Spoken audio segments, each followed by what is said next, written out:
This is the first episode of our series titled Biblical Creation Basics.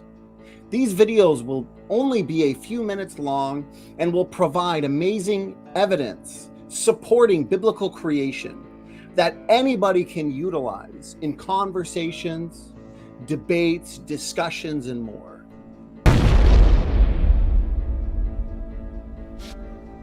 This episode will focus on how the Genesis flood best explains the geology of the earth. Present processes cannot explain what we see in terms of the earth's geology. What we actually see points to catastrophic processes in the past. What type of catastrophic event could best explain what we see? The Bible speaks of a flood. This flood is clearly worldwide, as it says that all the high hills under the whole heaven were covered. According to the scriptures, only Noah and his family survived. The biggest reason people would even attempt to challenge a global flood is because they know you cannot have both millions of years and a global flood. A main line of evidence for an old earth is fossils, billions of fossils. They would assert these fossils had been deposited over millions of years. A global flood would deposit most of these fossils in one giant flood. We know these fossils are continent-wide. The sediments cover entire continents. In an old Earth creation model, a global flood would destroy the fossil record. You cannot have deep time and a global flood.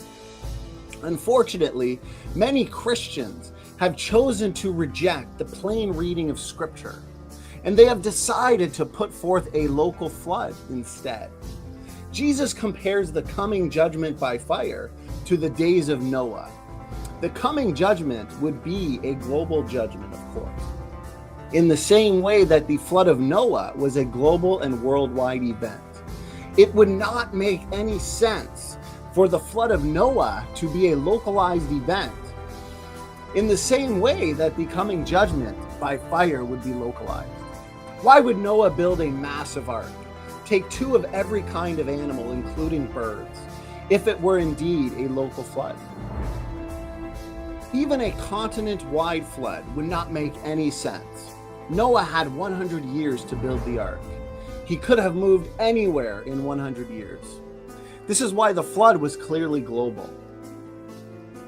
Because that is exactly why an ark was required in the first place. The flood itself is proof that the majority is oftentimes wrong. Only 8 people survived the flood of Noah. The majority was wrong in those days. There is overwhelming evidence that the entire earth was once underwater. We find marine fossils on mountains and in landlocked areas that are far from any body of water.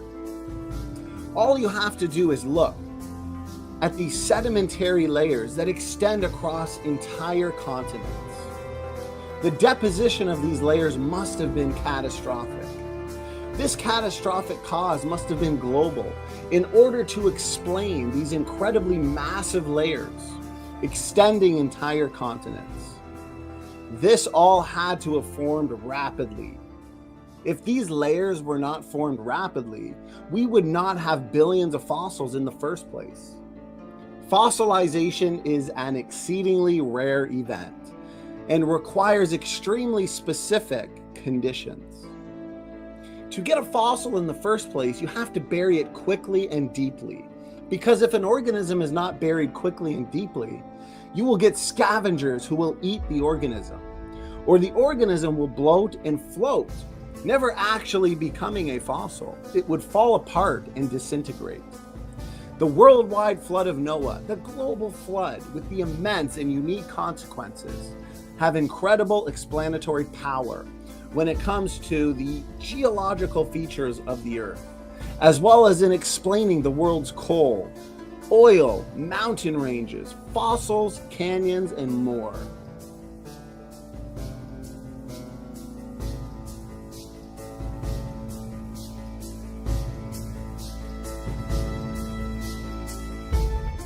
As a quick reminder to everyone, hit that like button. It actually does help. standing for truth is out.